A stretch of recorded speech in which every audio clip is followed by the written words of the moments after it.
অমানৱীয় এটা সেকশন আনিছে।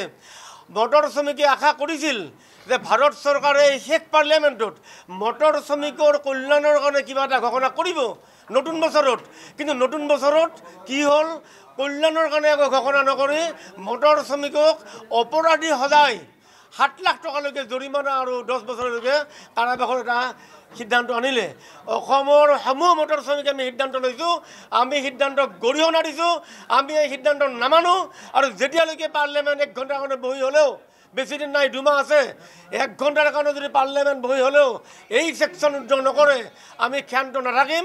আৰু অসমত গোটেই নৰ্থ ইষ্টত, আমাৰ গোটেই নৰ্থ ইষ্টৰ এটা লিংক আছে, অহা 5 আৰু 6 তাৰিখ 2 দিন পিছত 48 ঘণ্টাৰ কাৰণে সৰ্বাত্মক কৰ্মবিৰতি হ'ব।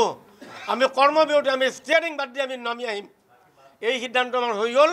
আৰু ইয়াৰ বাবে আমি ইয়াৰ কাৰণে আমি ঠায়ে ঠায়ে মেল মিটিং, সাংবাদিক মেল বিভিন্ন কৰিম, পোষ্টাৰ টোষ্টাৰ উলিয়াই ভাৰত চৰকাৰে মটৰ শ্ৰমিকৰ প্ৰতি যি চেলেঞ্জ এৰি দিলে যে তোমালোকে এক্সিডেণ্ট কৰা, তোমালোকে অপৰাধী, তোমালোকে মদ খাই মানুহ মৰা, গতিকে আমি চেলেঞ্জ গ্ৰহণ কৰিছোঁ। এইটো শুদ্ধ কথা নহয়। যোৱা পৰহি কুঁৱলীৰ কাৰণে উত্তৰ ভাৰতত 17জন মানুহ মৰিছে, অনলি ফৰ কুঁৱলী, কোনো ড্ৰাইভাৰৰ দোষ নহয়। এয়াৰপৰ্টত মানুহ আনিছে, আহি নামিছে, তেওঁ ঘৰত আনিব লাগিব, আত্মীয় স্বজন গৈছে আনিব, খুন্দা খাইছে, দেখা নাপায়। কোনে দিছে কুঁৱলী? তেওঁলোকে ভগৱান বেছিকৈ বিশ্বাস কৰে, ভগৱান আল্লাহ গড কৰক, ফাইন কৰক, 10 লাখ টকা পাৰে যদি আল্লাহ ভগৱানৰ কাৰণে জেলত সোমাওক। কাৰণ কুঁৱলীটো ভগৱান আল্লাই দিছে, প্ৰকৃতি দিছে, প্ৰকৃতিক জেলত সোমাওক। আমি চেলেঞ্জ গ্ৰহণ কৰিছোঁ, ড্ৰাইভাৰ সমাজে যদি ষ্টিয়াৰিং এৰি দিয়ে তেতিয়াহ'লে চৰকাৰ হিলি যাব, অৰ্থব্যৱস্থা ঠাণ্ডান হৈ যাব। আৰু এই ব্যৱস্থা আমি কৰিম যদিহে ঘোষণা নকৰে, কোনো আলোচনা আমি নামানো। আমি মানিম এটাই কথা, পাৰ্লিয়ামেণ্ট মাতি এই ছেকশ্যন উদ্যোগ কৰক, এইটো আমাৰ দাবী। এই দাবীত আমি চকা বন্ধ কৰিম। অমানৱীয় এটা ছেকশ্যন আনিছে।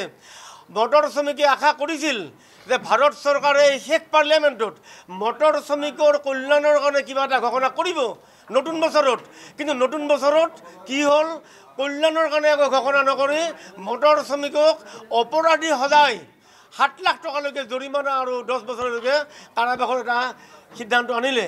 অসমৰ সমূহ মটৰ শ্ৰমিকে আমি সিদ্ধান্ত লৈছোঁ, আমি সিদ্ধান্তক গৰিহণা দিছোঁ, আমি এই সিদ্ধান্ত নামানো। আৰু যেতিয়ালৈকে পাৰ্লিয়ামেণ্ট 1 ঘণ্টাৰ কাৰণে বহি হ'লেও, বেছি দিন নাই, 2 মাহ আছে, 1 ঘণ্টাৰ কাৰণে যদি পাৰ্লিয়ামেণ্ট বহি হ'লেও এই ছেকশ্যন উদ্যোগ নকৰে আমি ক্ষান্ত নাথাকিম।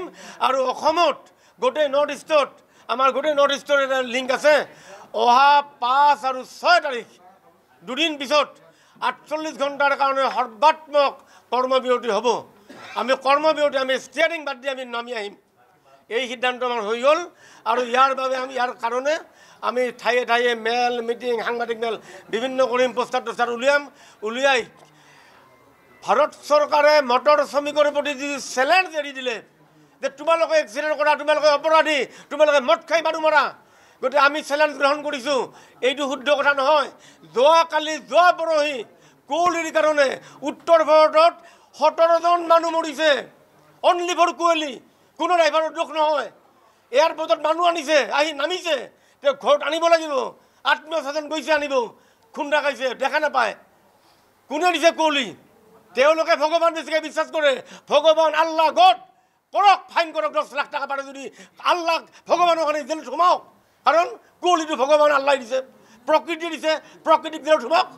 আমি চেলেঞ্জ গ্ৰহণ কৰিছোঁ, ড্ৰাইভাৰ সমাজে যদি ষ্টিয়াৰিং এৰি দিয়ে তেতিয়াহ'লে চৰকাৰ হিলি যাব, অৰ্থব্যৱস্থা ঠাণ্ডান হৈ যাব। আৰু এই ব্যৱস্থা আমি কৰিম যদিহে ঘোষণা নকৰে, কোনো আলোচনা আমি নামানো। আমি মানিম এটাই কথা, পাৰ্লিয়ামেণ্ট মাতি এই ছেকশ্যন উদ্যোগ কৰক, এইটো আমাৰ দাবী। এই দাবীত আমি চকা বন্ধ কৰিম।